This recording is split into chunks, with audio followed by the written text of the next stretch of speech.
Oh man, what a crazy 24 hours. I hope y'all clocks are back because we back here. It's Unk and Few, man. We got Unk football right there beside me. We got the nephew. And our Canadians out here, man. Man, let's talk to the before we get into it, talk to the people. Unk, how you doing? Well, mixed emotions on a variety of different fronts, not the least of which is the passing of a dear friend of mine, Mm, fantasy football OG from like the beginningest days of the internet, all that type of thing. He mm, unfortunately passed in his sleep this weekend. One would assume uh, after watching the Jays game, whatever, right? Maybe he died of a broken heart. I don't know. But yeah, yeah. So I just got to give a shout out to my homeboy, Mr. Todd Defoe, football legend, like OG fantasy football guy. You hear, I'm a bit emotional about it because like I just found out about this like half an hour ago, less than like 20 minutes before we came on here. And yeah, so, yeah, I'm messaging, I'm processing some stuff, and it's just like, man, oh man, like, whoo, yeah. like that's too young, man. This man was not even 60 years old. So, Wow. I'm yeah, sorry to hear you go through that, Unc. You know what I mean? This is the importance of what we do here is that the thing about football and sports, it's a connector, man. It's yeah. something that brings us together. You know what I mean? Yeah. Something Well, as simple as people joke, oh, fantasy football. It's something that gives you friends, people you can talk to for that's it. life. Creates Yeah. conversations like that. Like, yeah, like I know those guys like from college days. Like I sent you that Wow. pic, right? I sent you that Yes. pic, right? And that was an Hmm. annual thing. That was a Super Bowl party. That was an Yeah. annual thing. We always did them in one form or another, right? And Right. also we also did Turkey Day, like American Football Day, right? We would all book off work for that, Yes. right? Like Yes. college, the first 2 days of the college March Madness tournaments, we would all gather for that. Again, we would book it off or use our holidays to All book these right. days off, or sick days, whatever, right? So he Yeah. was a guy like that, right? So those, like that pic I sent you, right? There were numerous occasions like that of which he was a part. And the ironic thing about this too, right? Like he was the Mm. healthiest of all of us. He was like the most Oh, sober of all of us. He was like, wow. yeah, Wow. like he loved his herb. He was definitely like a soul brother that way, right? But like Right. I guess and tobacco was is probably the thing that probably did him the worst. But like Mm. man, he was healthier than the most of us, right? And he was just a good man, just a good man. Right. So we'll miss you, Todd Defoe. One love, All brother. right. Rest Yeah. in peace, So Todd DeFoe, man. thank you for Appreciate that. you for honoring him. And you know what I mean? Any way we can support, just our well wishes, any GoFundMe's, let us know, let me know. I'll pitch in a little something for any kind of thing like that. You Right know what I on. mean? Love you And for you that. know, anytime, Monk. You know what I mean? This is the thing about sports, man. It's a connector, right? And like you just said, right? It can connect us in the good and also through the bad times, right? Yeah, But that's the right. best way to support is like in the stream. We don't ask for no donations, no nothing like that. Just to hit that like button, share button. That goes a long way for us. We do Yes. this because we love sports. We're homies. That's literally my uncle. You know what I mean? We might look a little different, but that's my uncle, man. I be talking to him about all type of ish, man. Yeah. You know what I mean? And when I say the bad times, we talking about these Blue Jays ish, man. We got to start off before we get. So we're gonna start with two sad topics. Unc, let me hear your thoughts. Let us Well, know.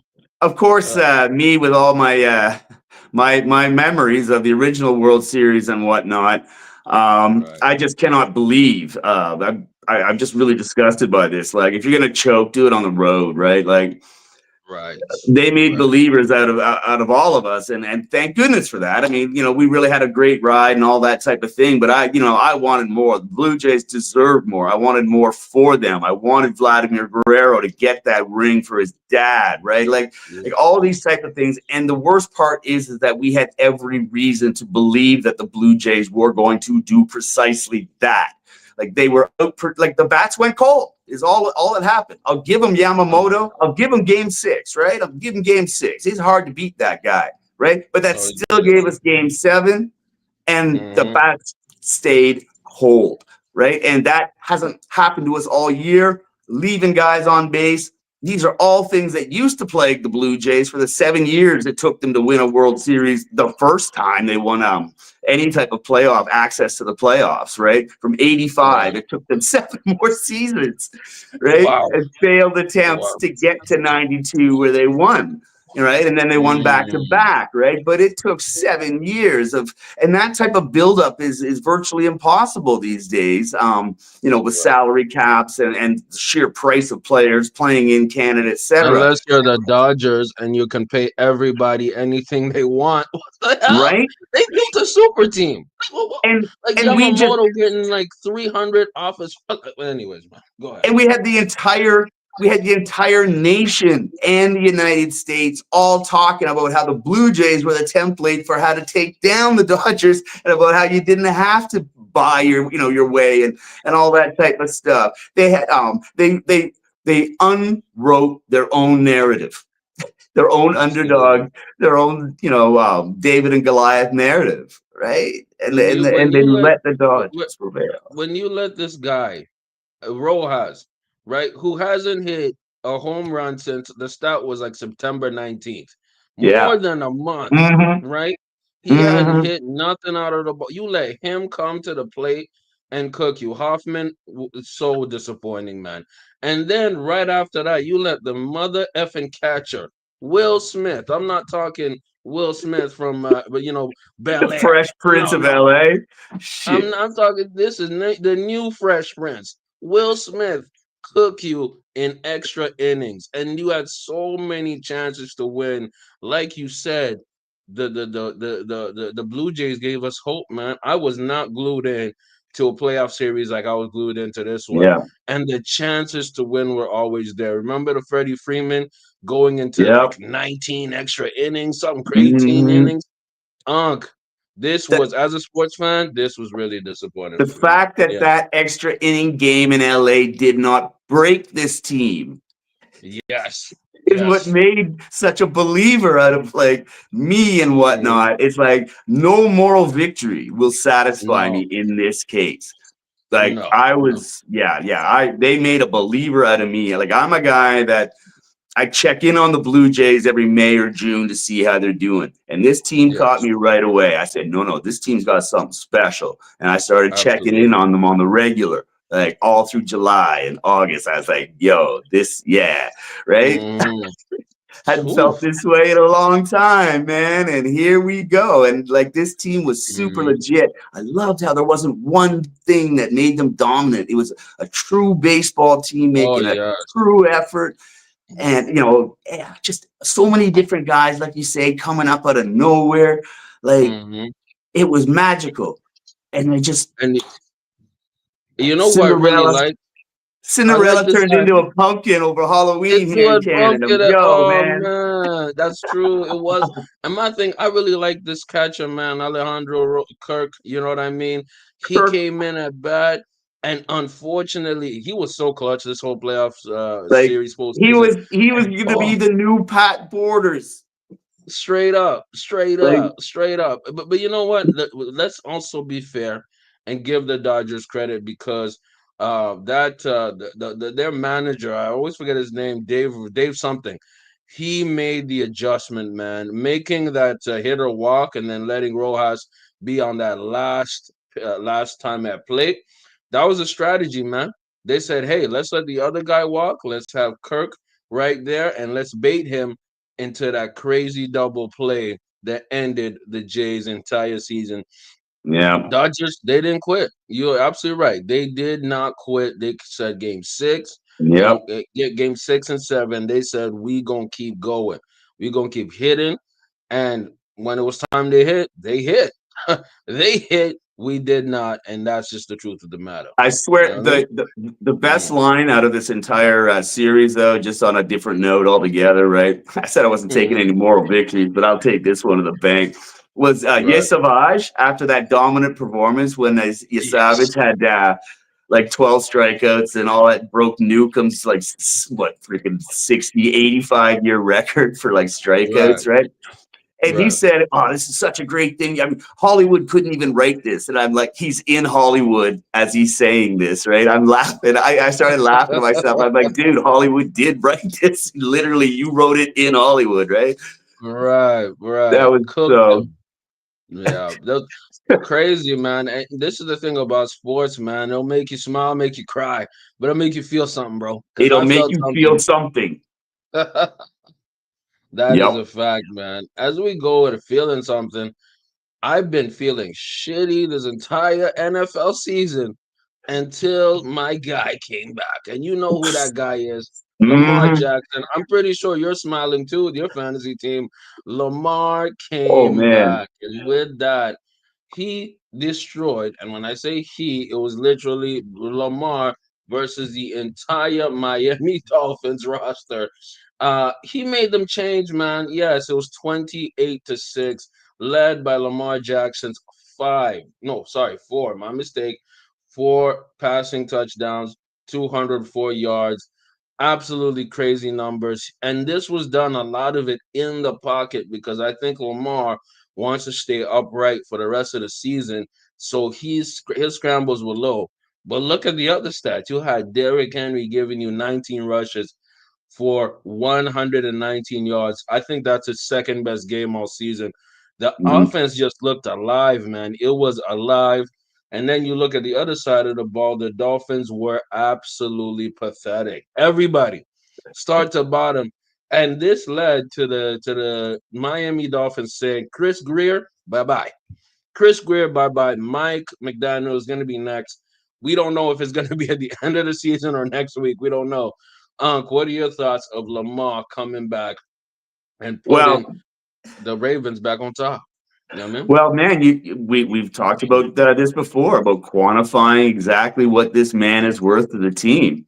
And Right. I think the biggest thing about having Lamar back is just simply the mere threat that he can run Yes. makes all the difference, right? Because the defenses Right. have to commit that guy, like they've been doing with these running quarterbacks. They've been committing an extra defender to shadow the guy, Right. a few yards behind the line of scrimmage, right? Mhm. On the defensive side, just to shadow so that if he breaks out, there's somebody who's, not everybody's back there, right? And so, Correct. by having to do that, that means now you've got four guys rushing, one shadowing. Mhm. You only got four guys in that back, the back corners, not five. Makes a difference, Mhm. right? Absolutely. And Lamar found them all, right? And Yeah. so in an incredibly efficient performance, right? Yes. Four passing touchdowns on 200 yards passing, right? Shoot, and he only ran for 20 yards, like Yeah. he only ran like just to avoid a sack, probably. Like he only ran when he had to, and part of that is a function of the hamstring.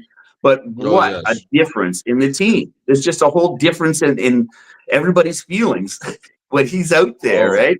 On both oh, sides yeah. of the ball, and it really makes a difference. So yeah, I'm smiling, man. Shoot, and Yeah. just to reinforce the fact, like this is Right. the second win in a row. But who did they win with before last week? Snoop, Tyler right? Huntley, Snoop Huntley. Yes, sir. Okay, Versus the Bears. same Versus the same Bears. threat. So you have to run your Yes. defense the same way. The only guy who doesn't fit in is Cooper Rush, man. It's like, I'm Yeah. sorry, man. Baltimore is a mobile quarterback town. Absolutely. So And if that's all there is to it. I didn't understand the Cooper Rush pickup, but then I'm like, okay, he's a very competent backup. But the way the offense is ran, you need that threat of a running dual Of a threat mobile quarterback, quarterback.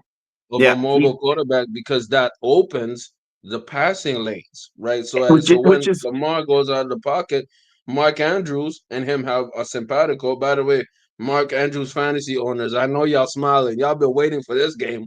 right. Boom, boom, boom, catching But him. It was really good but you football to see, watch. like Mhm. Cooper Rush was a good fit in Dallas, right? He was kind of Yes, the he was. ultimate Dallas quarterback, right? Cooper Rush, Mhm. right? It's Dak Prescott. They both not really mobile quarterbacks, right? The game isn't designed like that. Like they just don't even No, consider it, and it's been like that way with Dak for many years. So yeah, Dallas is absolutely. used to not having a mobile quarterback, right? Cincinnati, the team we compared Dallas to this season, the Cincinnati Right. model again, right? No mobile quarterback, but doesn't matter because he's got a great arm and throws and all that stuff. But you Yes. see, having a great arm is not enough for the Buffalo for the Ravens scheme. There has to be the threat of the Mm. running quarterback. So yes, welcome back, Lamar.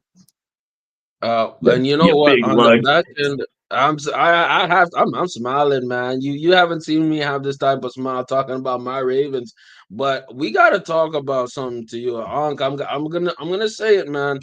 What is going on with Steeler Nation, brother? This is 2 losses in a row. I'm not gonna put this on Rodgers because that would be very unfair. Rodgers played really, really well versus the Packers last week.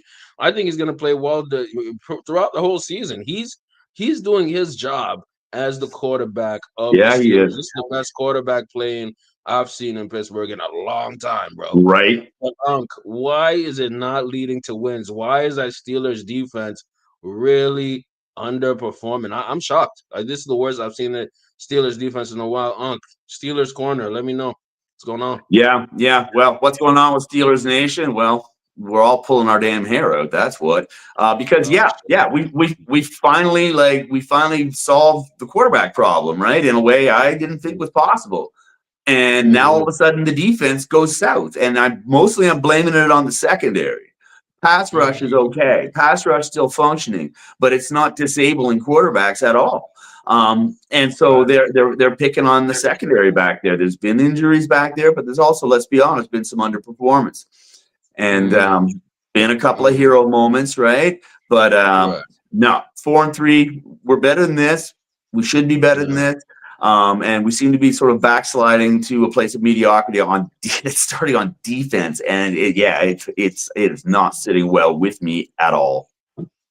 And you know what? You did kind of warn us about this last week, where when Jordan Love plays in prime time, he goes insane, which he did by giving 360 yards passing, 3 touchdowns, 2 of them to Tucker Kraft of all people.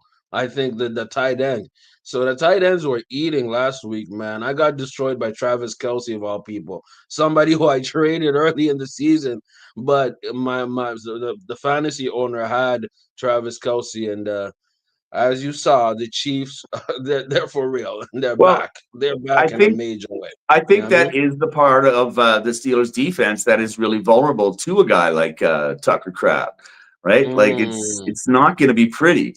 right, They're going to have the same issue, with that Warren guy, right? Like these right. big, large, That's right. rumbling tight ends. The Steelers are having Mhm. trouble tackling these guys. It's a fair point. That's Jalen Ramsey and I think Slay.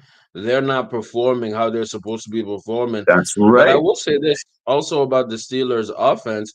Y'all might need another receiver. A lot of y'all receivers are not looking that great. I think you told me about a rumor of somebody coming. What's the rumor? You know what I mean? Oh, I've forgotten about it now. I didn't hear much about it, but yeah, somebody wants out of somewhere. It's a good receiver too. I remember in Philly. The one in Yeah, Philly? That yeah, guy. AJ Brown has been a little bit disgruntled over there this season, Yes, and sir. like Yes, sir. yeah, he's talking about like there was noise about like him possibly being traded because I think he's Mhm. also like good friends with Metcalf. There it is, right there from Ole Miss days. Yes, sir. Yes, sir. So They're yeah, they're they're sure. boys. Bring They're him very in. good friends. Bring Mhm. him in, and yeah, like Rogers would be especially very happy, and Oh, it may not matter how many points the defense oh. gives up because we might be on the Cincinnati model. I don't care. Just get us to 10, 12 wins and a playoff win. Right. Let me believe again. I'm telling you, the NFC, AFC North, you just need nine wins, I think. I think we just need 9 wins in the AFC North because the defenses and the entire division are bad, man. Ravens I defense want is pretty more. bad. Bengals is atrocious. Steelers is not so good. The only defense that's competent is the Browns, but after Jason Garrett gets you 5 sacks, you still lose. Yes. Unc, what's going on? Yeah, yeah. I can't tell you, man. Cleveland's having another Cleveland year, right? So that's just the way Oh, it goes. Yeah, I'm not satisfied with 9-8. Like I want more than that. I want more from the Steelers team. We've got the right. tools, man. Like we just have to relearn how to play defense. I do not know what's going on with that secondary, but got to get I'm that I'm fixed. I'm telling you, when it comes to just teams that are really, really, really impressing me, and we haven't talked about this enough, and we need to highlight this again. Now, there's a theory that this team is beating up on weak opponents, right? Let's just keep it real. There's a theory that this team is beating up on weak opponents, but you play the people in front of you, right? Yeah. You play the team that's in front of you. And if you just crush them every time, you're a great team. You know what I mean? We're talking about the Colts with another win, the only 7-1 team, 38 to the horrible Titans who are in Yeah. drafting mode. I think they're going to draft number one again because I think it's between them and Miami for the worst team in football. The Colts are cruising. And you know, earlier, a few years ago, we were talking about how the NFL keeps on pushing Taylor Swift or whatever you want to call her. You know what I mean? They should push this lady, Carly Ursay Gordon. They should push her into the spotlight to get a female audience because she has, I don't know what she's doing on the field, listening in, micromanaging, whatever she's doing. Remember when I we think were talking both about fans are that? happy. Yes, Remember- we did talk about it. and We, we were we thought like, it was weird. we were just like, I don't know, let her be, man. She's the owner, right? Let her do what she Right. wants. Unc, what are Seems your to be thoughts on the working. 7-1 Colts? Yeah. You know, Mm. if nothing else, maybe she's a good luck charm at this point. Like, do not take her off the sidelines at this point, No, absolutely not. right?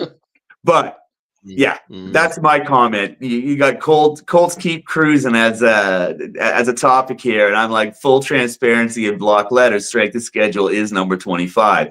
But my next Mm. point is that's not Right. their fault, right? Exactly. You play the No. teams that are in front of you. You can't fault them for that. But their Mm. record is like their record against their opponents. Their opponents' record from Mm. 2024 was 134 and 155, and they're Okay. playing 7 playoff teams from last year, whereas Okay. Detroit's playing 11. The Giants and the Bears both play 10 playoff teams from last year.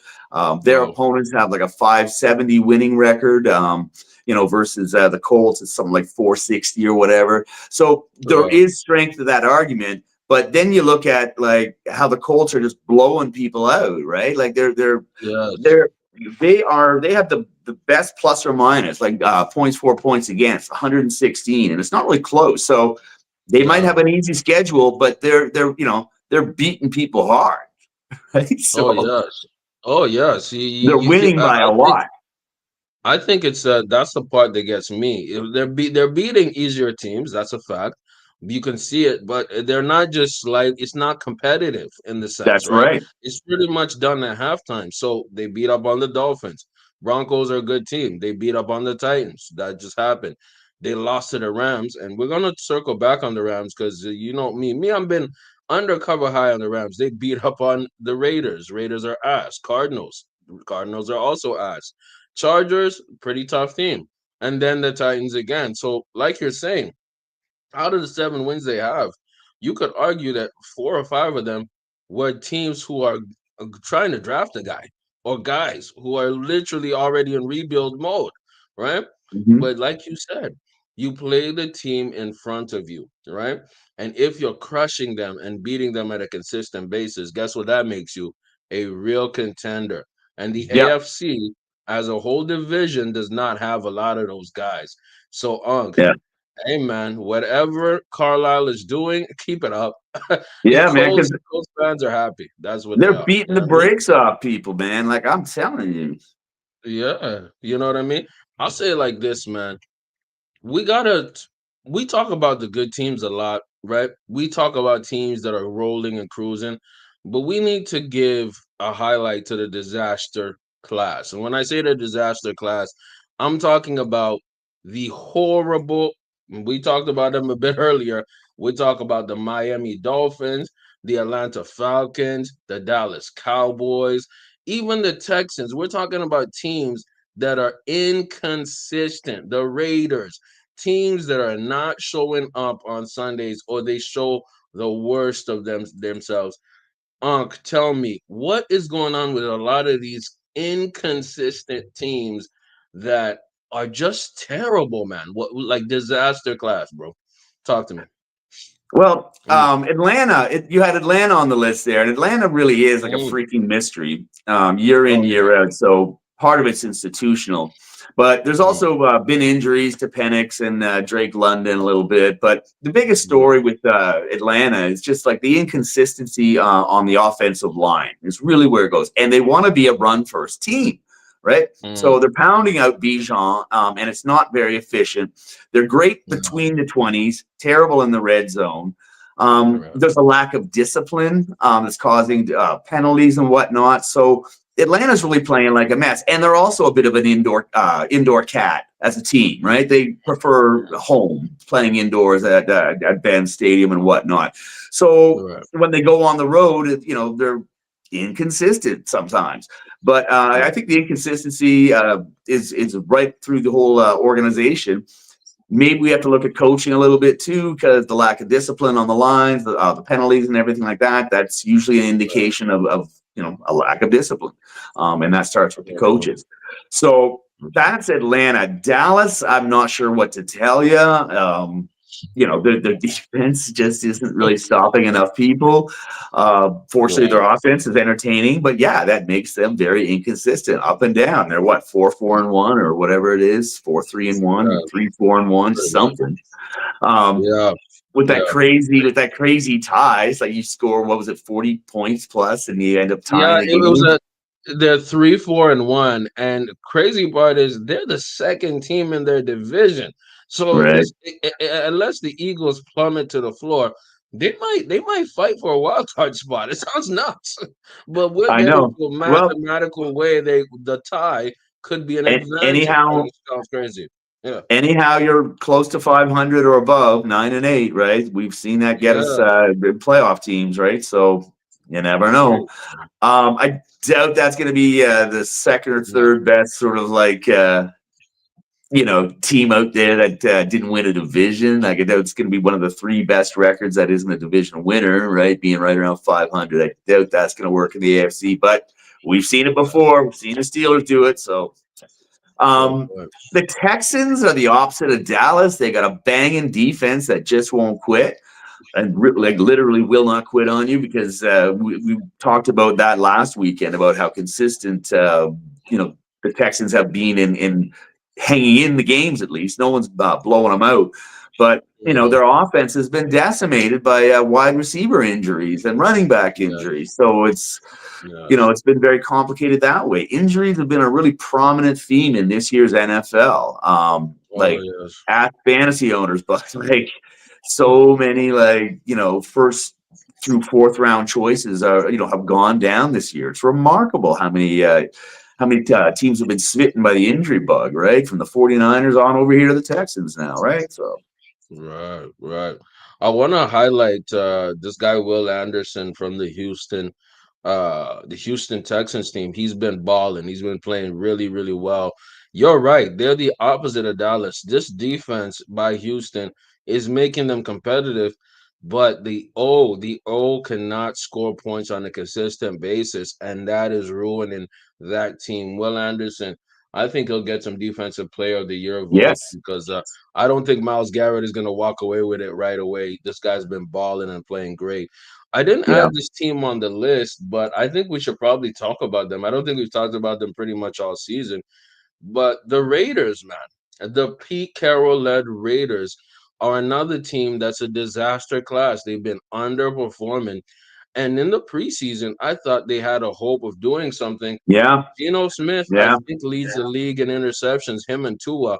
It's really bad over there in Vegas, man. And maybe we can talk about them slightly. Brock Bowers has been out most of the season. It's really That's bad. right. Another injury, right? Genti has been underperforming. It's bad, bro. It's really bad. Well, What are your thoughts and about Raider Nation? You know what I mean? I think it really starts with Geno Smith. You're right about that. Like, it's just way too many interceptions. It's taken them out of games that they have been at least having a hope of being competitive in. And yeah, Yeah. I heard a rumor that they're talking about possibly trading Anthony Richardson to the Raiders, but I'm not sure how that Oh, solves the problem. wow, wow. Yeah, Yeah, I don't know how that solves it too. And I want to completely give different, also completely different type of quarterback. correct, correct. And If he wasn't good enough to do that Colts offense, I don't know what he'll do with the Raiders offense of all teams. Like what? I think they're having a fire sale. I even heard Max Crosby might be going to Dallas. Trey Hendrickson. Jacoby Myers wants out. Oh, he's going out. Steelers should pick him up. Oh, he'd be a good pickup. He'd be a good pickup, man. And you're one thing that I want to add on to is that when you're talking about injuries this NFL season, we have to mention our guy, Scatterboo, man. Crazy injury. Tragic. What's going on with the Giants? Just a quick hit. What's going on with the Giants? All their promising offensive guys, Neighbors, now Scatterboo, just getting injured, ending off their season. I like the Dart and Scat connection, man. This is gonna be it's bad to watch. Unc, what are your quick hits on this, man? You know what I mean? I just feel bad for I feel bad for Mr. Scatterboo, right? And ankle's really tough when I come back from that. Wouldn't looks like his ankle turned into a maraca. Ugh, it makes my hair stand up just thinking about it. And those are tough to come back from, man. And he just has just so much promise and injected so much rookie spirit into that young Giants team. And you're right, Jackson Dart, Scatterboo, and some of the other younger rookies like on the defensive line, like there really was promise. And for this to go down, so now we're back to Tyrone Tracy Jr. or whatever is, the former wide receiver at running back type of thing. Like it just isn't the same energy.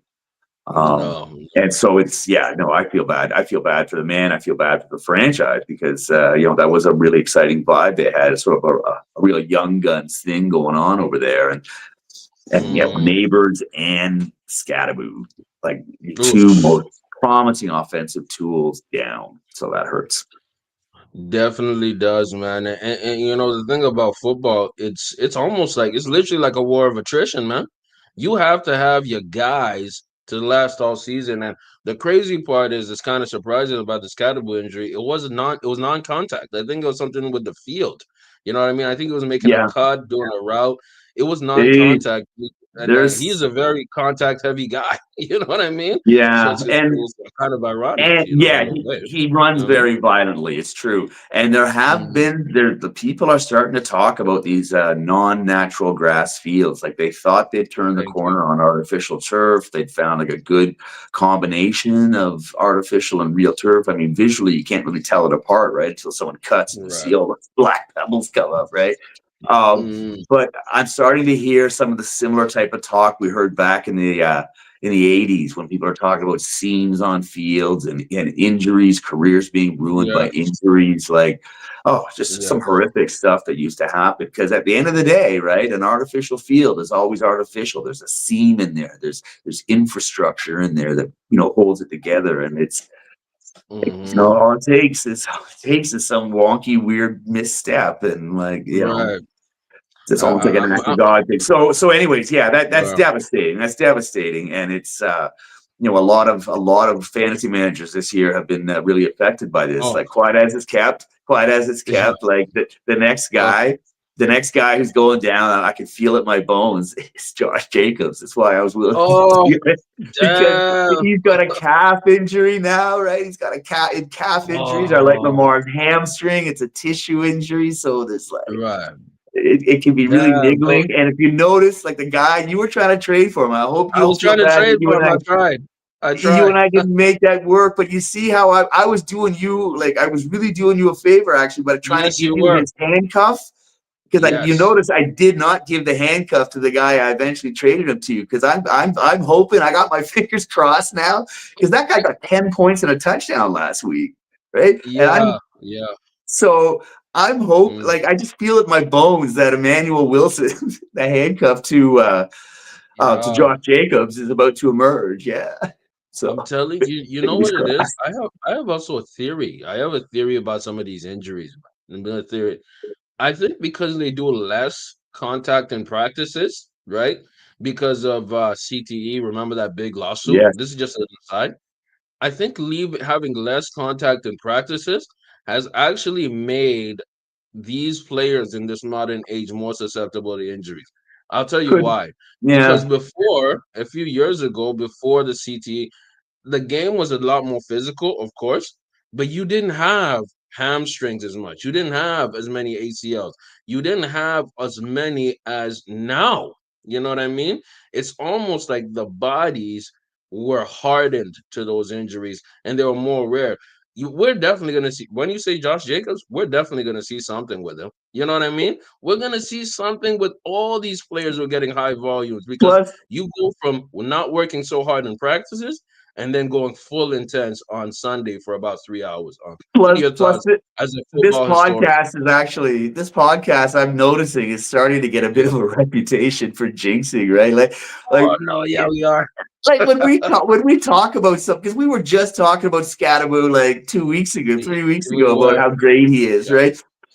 1 week, we were talking about, okay, I'm doing well in my picks, and I'm on that next week. Womp womp, like it's just Oh, terrible, and it's like, and like uh, there's been a few different instances where we talked about we were talking about, remember the week we were talking about Philly and about how their air game was like, they need to oh sort of like, yes, that you had to yes. possibly sit their guys because that week they came out throwing 400 They yards, and snap. AJ Yes. and freaking Oh everybody was back that week, and I feel bad sometimes when I see the games. I'm like, man. wow, we just talked about this exact mirror opposite scenario on the pod. So Oh, anyway, I don't think anyone escapes that reality. I just think we're the only pod to actually honestly be upfront and admit it. at this point, just fade us, man. Start fading us because we might be Oh man, jinxing some don't do shit. that. Everybody I'm makes these playing. mistakes, and we're just the only one honest enough to acknowledge them. I'm just playing, Uncle. We like y'all. You see how authentic we are. We admit when we're wrong or when we kind of slipped up. That's something a lot of these media people Right? don't do. So They pay just attention. gloss over it. They just gloss Yeah, over it the next week and just start all over again. I've noticed that about them. yeah, that's a fact. But you know one thing that we're pretty good at fantasy though. You know what I mean? Unc is pretty good at fantasy. Unfortunately, in my season, I have a season from hell. I don't Oh, know what's same going on with here. me. Oh Same man, here. talk to us about some I'm starts and sits, man. Help decimated. us come back. I'm Help us decimated. I come swear to back. goodness.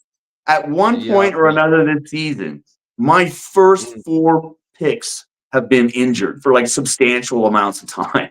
I have been damn. scrambling like crazy. I've gone from having a weekly projection of over 100 points, which is basically what you're looking for, right? Especially in a Yes, big yes. league like ours, to having like weekly fantasy prediction outputs of like 80, 75, 80 points, right? Damn. I got Ricky Pearsall on the bench. I got Garrett Miles on the bench. Those are my 1 and 2 receivers I drafted, right? Uh, Damn. right? Um, I make this trade, right, for Josh Jacobs. Give up my number one for heaven's sakes, right? Because I'm desperate to get, okay, maybe, it's not as number one of a running back, but I need some more help on wide receivers. So I have to compromise, right? So I trade for DeAndre Swift, bring in Dewan Jennings. Now Jennings will help me, right, right? But now right. DeAndre Swift is out this week, right? It's like, Oh, I cannot oh, win, dude. I cannot oh win. my I actually am starting both God. Emmanuel. Well, not Jacobs. I just traded him away, but I'm starting Emmanuel this week based on his 10 points last week. So you got to be Damn. desperate to do that. But it's desperate times for a lot of fantasy managers this season because of the instances of injuries. There's a lot of them, man. Like, There's a lot. There's a like lot, brother. Ramondre, I'll just go through it quickly. DeAndre Swift, Ramondre Stevens, Pearsall, Mims, but also Irving, AJ Brown, and Garrett Wilson. But they're not starting this week, so I crossed them off. But Isaiah Right. Pacheco's out now too. Justice, he was starting to get a bit more reliable, right? So Wow. Brashard is Yeah. probably your pickup in KC as a result of that. But Mhm. McLaurin's out, Ridley's out. Cleveland, the Jets, Eagles, Bucks, all on buys. So Mhm. yeah, fantasy managers have their work cut out for them one more time this week. Wow. Yeah, it's definitely gonna be a bit tough. So we're looking at least for fantasy starts and sits. Unc, what are some underrated players that might show up for us as maybe want to do Okay, some waiver wire yeah, picks, some things we want to do because we're past the halfway point. that's right. It's getting tight. It's getting tight. If you want to make your playoffs, if you want to make a run of a few weeks in order to get yourself situated for a great ending of your season, what are our starts and sits? What are we looking for in week 9? You know what I mean? Well, the guy who was emerged out of the LA Chargers backfield, Vidal. Okay, he's suddenly finds himself with Haskins also injured again. Like he's the sole guy there. So you might have him as a bench player or flex, or whatever. But I think that guy's going to get a ton of volume this week. And he's been an emerging star that was just a bench player, practice roster guy, just like a couple of years ago. The other one to be careful about too, though, with it's Quinton, what's his name, Johnson. The guy was having like hella early weeks, right? He's quietly fallen off. So some people, right, or flex him or something like that. If unless you don't have a better option, like he could do that again this week. We've talked about how wide receivers are sometimes they sort of go in and out over the course of the season. But he was looking like a baller for a minute. But it seems like Keenan Allen has been sort of more of a favorite over there right now. So the old veteran is doing what he always does, right? Yes, sir. Yes, sir. Any players you have, like for the Chargers, like Ladd McConkey's been doing better. They're going against Tennessee. Chances are that there's going to be a lot of points scored there, a lot of fantasy production. Broncos, Texans, kind of a yeesh on that one, right? Just simply because they're two really good defensive teams. I'm not sure who really emerges out of that mess. I believe Nico Collins is starting again. So that's something to pay attention to if you're a Nico Collins owner, or if you've been playing like Christian Kirk or whatever in lieu of Nico Collins. So pay attention to that situation right there.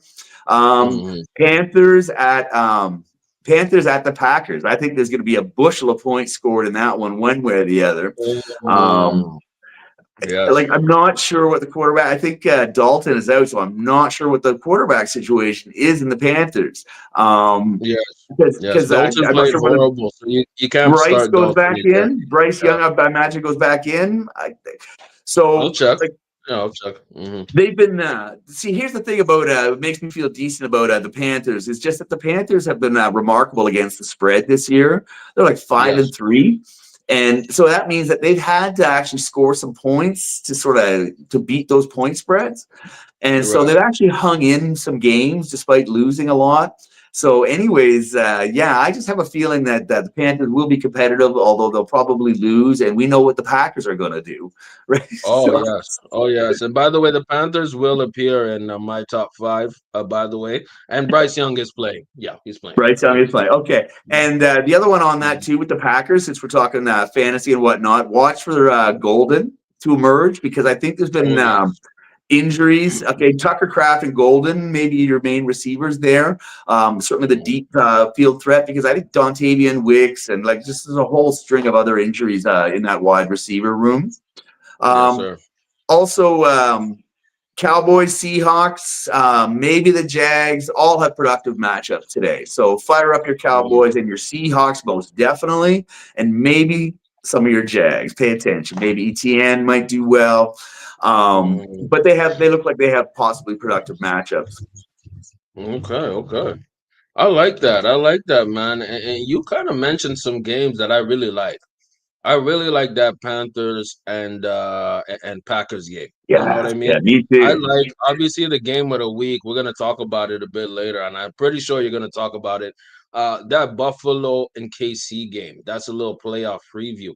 We're talking lines and spreads for week number 9, y'all. Should be a good one. Unc, I'm not putting you on a time limit. Do what you want. Do and say what you want, man. We ain't pressed for time, Unc. Let's go. Right on. Well, you mentioned KC at Buffalo. KC has reemerged as a very scary looking team. They've fought through their problems or whatever, and have become actually quite reliable. They've become a 5-3 against the spread team. We all know they started out like 0-3. So we did remember you said how we kind of jinxed teams. We talked about them being done in week 2 or 3 of the pod. Man, right after that, you're absolutely right. They done look like the literal Super Bowl champion winning team. Every week we said that, they've been busting teams up. You know what I read an article on this week too? Something that we've been calling out for 2 straight years. The refs and favorable calls for Mahomes them. I, Bingo. re- I read a Bingo. little. I literally read an article on that this year. It's like, welcome to the game, boys. Tune into the Right? podcast for more tips. And you know what? We've been calling out also this quiet is good. We've been calling out the tush push and the tush push narrative. We called it out very early, by the way. I remember we had a pod about it. Yeah. We now it's so mainstream because there was a fumble. It was a fumble, right? In the Giants versus the Eagles game, right? Where Jalen Hurts goes for obvious tush push. I think Thibodeau, he's the lineman for one of the linebackers for the Giants, took the ball straight out of Jalen Hurts' hand, and the refs in their calls they said that he had forward progression. It wasn't in the end zone. It wasn't that close to the end zone, and they said because of that, there's no way he could fumble. People are finally waking up and saying, "Hey, tush push, favorable calls towards the Eagles, and of course." The Swifty led Kansas City Chiefs. We've been putting y'all on game. We've been talking about this. This is why you watch our show. This is why we keep it real. You get the realness over here. You know what I mean? Right on, man. Yeah. I'll tell you games I've got circled here, and I'll Mm, answer any other questions you want there. But I've got I kind of like the Giants in the early window against San cool. Francisco. Although my Okay. theory on that about West Coast teams coming east to play in the 1 o'clock window has been a little tested this year. But I Mm, still like the Giants, the way the Giants have been playing. Both right. teams are 4-4 against the spread, so no one's really dominant that way. But it shows that both teams are competitive in, against the spread, right? They've been Mm, both having fair to middling type of years. But I kind of like the Giants in this one to cover. I'm sure San Francisco will squeak out the win, maybe. mm, But I kind of like the Giants to cover the 2.5 points on that one. okay. Um, Okay. Atlanta at New England. New England's favored by 4.5. Yeah, give me Right. New England all day long. Given what we Oh were yeah. talking about Atlanta earlier this week, now watch Yes. Atlanta's going to come out and win by 10 and score 40 points, and it's right away from the dome on turf in New England. Right, it's like all the things that we highlighted. They're all going to do the opposite. But no, I've got New Mm, England covering that 4.5 points as a lock. Like give me mm, 7.5, and I'd still take New England. Right, like yeah, right. that's how positive I feel about how New England is playing and how The poorly line, that by they the look. way, the line moved to 5, so I think a Yeah. lot of bettors are feeling you. They're And wanting it to put started out money at on. 3, It right? started at 3. Wow, so it's risen. Okay, I like it. It's risen that Yeah, much. yeah. People are feeling what I'm saying on this. Exactly, right? Betters are What's going up? that way completely, right? Because New England, yeah, like they've been handling their business this month. Mm, Indy at Pittsburgh, of course, personally Pittsburgh, right? But if I'm advising betters, I'm definitely advising betters to take Indy against Pittsburgh. yeah. It's only 3.5 points, right? Again, with respect to Pittsburgh's D, right? But we've talked about how Mm, that D is a little fraudulent right now. And Indy is yeah. also 6-2 against the spread this year, right? So we were talking about how Indy's been beating the brakes off people. It shows up in the lines and Mm, spreads. Um, mm, I, I like Carolina in that Green Bay game, like I mentioned. It's 13 mm. points. Green Bay's 3-4 against the spread. I'm sure they'll win that game going away. But Carolina plus 13, yes, please. They're 5-3 against the spread. So Yeah, right. definitely. It's a good point. So those are the games I got highlighted, right? So do with Yes, them what sir. you will. You got any other questions out there? About spreads, I've got them Yeah. all right here. Yeah. How about this? This might surprise me. The Cardinals Cowboys. That's a Monday night game, right? The Cowboys are favored by 3. But Kyler Murray, I believe, is back. You know what I mean? He's off his injury, at least from what I'm seeing. And I'm not too sure that the Dallas Cowboys will literally beat Arizona by more than 3 points. I think it's closer than that, Unc. I think it's going to be closer than that. Do you think the Cards could pull a little something out of their hat, some kind of magic? What are your thoughts about this game and the line and spread? You know what I mean? Yeah. Well, this is another game that started out basically as a pick 'em, right? Because it's in Dallas, Right, and they right. were started out as a 1.5 point favorites, and the home Mm, team has a sort of built-in 1.5 point bias. So I think and it's gone from that to 3 points. So bettors certainly three. seem to think that Dallas can pull away and win this, because Mm, Arizona is not really the team to keep them under 40 points. And the question is right. whether Arizona can score 40 points. Um, That's a fair point. right.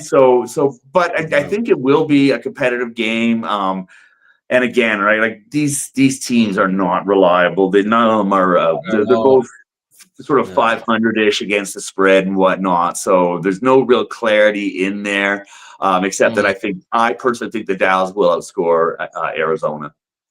fair point. Fair point. My last question for you, my last look up is our Sunday night game. We're talking about Seahawks Commanders, dog. They got Seahawks are favored by 3 points. I think Jaden Daniels should be back from last thing I checked. The over under is surprisingly a bit low for my taste. It's saying 48.5, so like 20, 24, 26 type of game. What Right. are you feeling about actually now the Seahawks are the number one in their division, the Mhm. NFC West, 5-2. Commanders, they put up fights, but they've been a bit low all season. What are your thoughts about this game And that's Sunday the night? Seahawks are traveling to DC. I believe so. Let me just confirm with you right quick. I'll let you know in a little bit. Let me Because confirm. yeah, my feeling is that the Seahawks handle their business. Seahawks are playing Mm, really tight football right now. Commanders right. are playing a little soft. Jaden Daniels' magic, I don't think, is enough to give them a win here. And with the point spread's 3 points, whatever. Yeah, I think Seattle covers that. Got you. And yes, they are traveling to DC. So West Coast coming to the East. They're doing a little trip there. So we're gonna see what happens, man. Those are our lines and spreads as Yeah. we go into week 9. Shout out to Unc and his picks. I think he's keeping a counter, and we're gonna keep on counting, keep on rolling with him. Now let's talk about a very interesting time in our top 5 power rankings going into week 9. I'm telling you, it's fluid list. And this has been confusing because we saw a lot. And then when I say a lot, last week we saw a lot of beatdowns, a lot of 30 to 20 games, a lot of 30, 40 points and like 10, a lot of crushing wins and defeats that led us thinking, what's going on this season? I'm confused, but I have some consistent teams on my list. Unc, do you want me to go first, or you want to go first? What you feeling, bro? Yeah, I'll start off here. let's Um, go. I'm a little. I've got the Packers in here, so it's like the tie's really messing with my head, right? But where I really, Right. really believe that they are, I kind of want to Mhm, put them like in the 5-4 sort of area, with the Broncos mhm, ahead of them. But I sort of like, mhm. so let's do that. Let's put the Packers at number 5, even though they've only got the Okay. one loss, they got the tie, and they're like plus Mhm, 43 points, 4 points against, right? So they're not really dominant. So let's put them at 5. And then yeah. I've got the Broncos probably at 4. Okay. Um, Okay. Okay. I got the Pats at 6-2. Mm, They've got a healthy +4, plus minus there. Points for, points mhm, against, plus 67 yeah. on that, right? So they're beating teams. And I've got Mm, the Lions at number 2 then at five and okay. two. And just because I Mhm, really believe in the Lions, the way they're winning, like I really mhm. do. I really believe that, they should, like, there's one or two wins that I just feel like they could easily be a one-loss team, just like Indy, right? And then there'd be no question Right. about it. But Mhm, just looking at the eye test, I really feel like the Lions are one of the better, one of the top 2 teams in the league. And of course, Indy at 7-1 with their points for, points against being like 116. It's like yeah. Some crazy. it is Some nuts. big. It's dominant. So Indy's unquestionably your number 1 team in the league, although I Yeah. don't really believe that they actually are. But until proven otherwise, Oh. they are. Mm, And I will there say you go. so. Yeah, hey man, in order to beat a champ, you have to beat the champ. You feel Right? me? And the Blue Jays understand that. The Colts, in order to prove them as frauds, you have to beat the fraud. You know what I And mean? only one team's done it this season. So Only one team has done it, and that one team appears in my top five list, man. And I'm gonna say some honorable mentions, and I'll explain why they're honorable mentions. I put the Lions as an honorable mention. They're in the right, 5-6 category for me. Broncos also honorable mention. It's a little controversial, but I'll explain why they're not on my top five. And I put the Bucks also as an honorable mention because I don't know if the Bucks can sustain all the injuries they've been receiving nah, and still keep on winning. So I don't know. The Carolina Panthers could pop off in 3 weeks in a row and somehow be competitive in that division. So I'm telling you, the Bucks temperature is not as hot as it started. So I'm gonna go with number five. I'm gonna go with the Chiefs, and I put the Chiefs over the Broncos because the Chiefs are on a winning streak, and it's the quality of the wins. Their wins are really, really high quality. And my yep, hot take is I think the Chiefs are gonna beat Buffalo today. And the reason I bring that up is because they, quiet as kept, that Buffalo Bills offense is ran by James Cook. James Cook, he's the one who drives it more than Josh Allen this year. And I think the Chiefs defense can expose that because the Chiefs defense has been on fire. Number four for me, I got the Rams. Yes, the Rams. And it was really tough to pick the Rams over Seattle because they're on fire as well. yeah, But the Rams, I just saw something, man. Puka Nakua can be out of the lineup. They're still scoring. They're shutting teams down. They're on a 2-game winning streak. I their really like the defense. Rams. Yeah, Defenses go their defense. nuts. They have Yeah, only allowed 117 points against them this year. that goes a long way, man. That's why I picked the Rams over the Seattle Seahawks. Number three for me, the hottest team in football, man. And they might be the best team in football. The Patriots. The Yeah, Patriots, yes. yeah, 5-game winning streak, the longest winning streak in the league right now. They said, F it, we're not losing. Shout out to the booty. The yeah, booty. yeah, yeah. You saw me trying to get him on my team, man. That guy's the Yeah, legit. He's scoring the touchdowns. legit touchdown machine. Drake May. Huh, we're gonna talk about MVP next week, so y'all stay tuned for Ooh, that. boy, they're He's gonna starting to get a chant. lot of Did you see the chants oh, in Gillette oh, Stadium? Like, whoa, oh yeah, dude! Like absolutely. these are organic like fans Mhm. just starting to Yeah. chant MVP, like because no one's talking about it, and those fans are saying like, "Hey, look over here," because he really is Mhm. looking good. Like, oof, Think about it. You get sacked 5 times, doesn't matter. He's still throwing a touchdown. Like what? yeah, Easy. One of playing the most sacked fearless. quarterbacks. Fearless football. I really like it. But I have this team above the great Patriots, the Packers. The Packers. Yes, I say the Packers because they've been playing really, really well. That win versus the Steelers put them slightly over the top for me. I really like the way they're playing. They're getting on a roll. Now it's possible that you can switch the Packers and the Patriots, depending on how you feel. But I Right. just think the Packers are doing really, really well. So I'm giving them that little nod right here. And hey, we got the same number one, bro. That's something that we can definitely agree on with power rankings. The Colts, like you said, that plus minus Yeah. differential. If you look on the screen right here, bro, their plus minus is 116, like Unc said, right? The next closest to them, I think, is the Chiefs, and like plus 83, right? That's why I put the Chiefs over the Right. Eagles and them teams.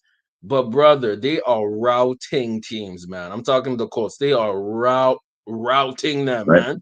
The And game's done compare at that halftime.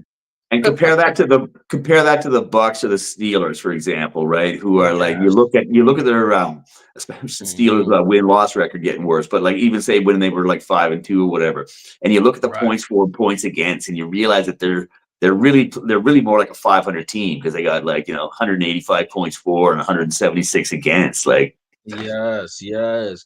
And same thing with that's San what Francisco. Same thing with San Francisco, right? yes, exactly that. And these records can sometimes be a lie because guess what? You might be 5-2, but you had to squeak out that win. That's why the Bucks, it's so hard to put them in the top five because they squeak out wins. It goes to the last Exactly. play. You know what I mean? Exactly. But the Colts, the Patriots, and some of these teams, even the Packers, the game's done at halftime. It's over at half. You know what I mean? So that's why these 4 points against matter. And that's my top five. That's Unk's top five. Hey, Yeah, man. fantastic show, bro. That's the world in that, and that's the world in football this week, yo. Yes, sir. Appreciate y'all for tuning in, man. Appreciate y'all for smashing that like button. People watching on the replay, make sure you like, comment, subscribe. Rest in peace to the homie Todd. I didn't know you, but you had a special place in Unk's heart. So you That's have a right. special place, recognition here. Man, Blue Jays, get them next time. Let's get the Montreal Expos back in Canada, bro. Because I've been going on a baseball dive, and the Expos were a good team. I was like, damn, they were Dude, really that nice. dude, the Talk legend of about the Expos is it's just special, man. Like look up the it. 90, look up the 94 season when you had both Mm, that was the year of the baseball strike, and both the Blue mm, Jays and the Expos were leading their respective, conferences. They had the best win records wow, in their respective leagues, right? National wow, League, and everybody was all geared up for the big Canadian dream of a Blue Jays Expos World Series, man. But the nice. Montreal Expos had a remarkable run. We talk about franchises that on Mm, a shoestring that managed mm, through good management, managed to produce championship contending teams, even though like the right. ballpark half empty, unappreciated, and all that stuff. Right? We talked about Pittsburgh. That was the Expos for 10, Wow, 12, 15 years, right? From the wow. late 70s right up through to 94, right? The strike crushed them. Mm, But and their biggest challenge was always holding on to players, right? But again, I think you look mm, at all the free agents that left, guys like Larry Walker and all that stuff, like they go on to win MVPs for other teams. But it's like imagine if mm, they kept them there, right? Vlad Guerrero Sr., Felipe mm, Alou, Delino DeShields, like of course Gary Carter, right? mm. Tim Raines, right? Andre Dawson, the Hawk, right? I mean, like these guys were all like common names on everybody's tongues when they talked about this Wow. baseball team, and they talked about just how incredible Felipe Alou was, senior, as a manager, Mm, and just his calm demeanor, and like everybody marveled at this guy and his ability. Oh, and a guy named Pedro Martinez, I think, broke out of the minor leagues and started for the Expos there for a minute. mm. So, like the Expos knew how to find talent, yo. They were exciting to watch, and they had the funkiest, coolest emblem Yes, logo on that their logo's on fire. It's like in vintage shops yeah, now. If you find those anywhere, like they're very popular with people, right? Same way that people like to wear Che Guevara shirts and stuff like that. There's no real right. identifiable reason except you just know that that's a culturally iconic logo and symbol, and that's what the Montreal Expos have become. But it's because of the legend, right? Like the legend of so close, so far, the ultimate underdog team, and all this stuff, and in a Oh, French speaking town, French speaking that's market, right. right? Like Oh, that's the so Expos were cool. just the funkiest team in baseball. Hey man, they need to bring that back, man. I was not a big baseball guy until really this season. I really dug deep. I even put a little change on some games and some strikeouts and base hits and everything. It's a fun game to watch, fun sport. And I want us to, as Canada, we have so many different sports fans. Get us more franchises here, bro. Let's get the Expos back. Let's do one of these billionaires should put some money up. Come on. It was considered a tragedy when they lost. We tried so many different ownership possibilities and whatnot, but just the attendance, Mm, the stadium was terrible. They needed the Expos needed a small, cozy downtown stadium like they were building in other cities around the league. If they had done that, mm, something like their original stadium, Jerry Park, right? If they had done that and just trashed the Expo Stadium, Olympic mm. Stadium. It was always a disaster. It was like as soon as as soon as we were done with the Olympics, that stadium was considered just a white whale. Like, what the hell do you do with it now? Right. Right. And so if they had the right type of confines, like Cleveland had built a new stadium, Baltimore built a new stadium, everybody who was downsizing, Pittsburgh, right? They building these stadiums that hold 35 to 40,000 people, because that's the threshold for selling out that you need to. But the thing is, then you have the illusion, the feeling of just a full stadium at every game. It creates a buzz, a feeling, a special feeling. Man, going into Expo Stadium, Olympic Stadium was cavernous. That was the word everybody used, cavernous. Like, you could hear it on the broadcast. It's just like you're playing in a big tin can, right? But meanwhile, they're winning 95 games in that tin can. Yeah, the Expos. Another like, Yeah. Oh man, this is why we have Unc here, man. He's giving us the history. He's giving me the knowledge. I'm learning while I'm listening, bro. Well, the thing about baseball that makes it so great is because it's so Right. seasonal, right? It starts in Oh yeah. spring, it ends in fall. If you're into it, right, your team is doing well, like, you really hang on every game, right? Start Oh listening to yeah. games on the radio when you can't watch them on TV. It really becomes, next thing you know, you're building a shrine in your living room with half your buddies, right? I mean, like, trust me, it gets in your bones after a while. Baseball it's why this meant so much to me this time around. It gets in your bones, and when you're older, you can't keep up with it the same way you did when you were younger. You're busier and all that stuff.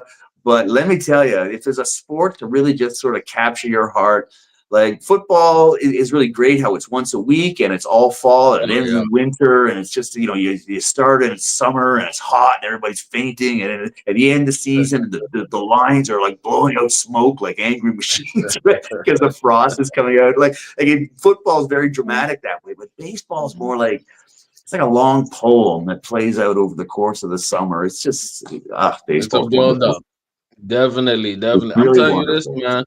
man. Blue Jays, I'm probably gonna get a ticket to come watch a game next summer. I need to stop bullshitting, man. And Yeah, yeah. we might have to catch one together, bro. It's very affordable. Yeah. Baseball is also one of the most accessible sports because it's very affordable compared to other sports, because they have so many games to sell, right? So absolutely, dude. Absolutely. Because a Yeah. baseball game is a wonderful way to spend a summer afternoon. Again, it's like there's nothing quite like it. It's just so wonderfully seasonal as baseball. It's really, it's a golden Good time. sport. There's a reason people write movies and books and stuff about baseball, like it's poetry and all that stuff. At first, you think it's all kind of romantic and over the top, but when you really get into baseball, you start to feel that. Definitely, definitely, man. On that note, man, we got another great week of football, week 9. Appreciate y'all for tuning in, man. It's been Thank you Unc and all. Few. We out this bitch. You know what I mean? All right. Doses. Everybody enjoy the games. Yes, sir. Yes, sir.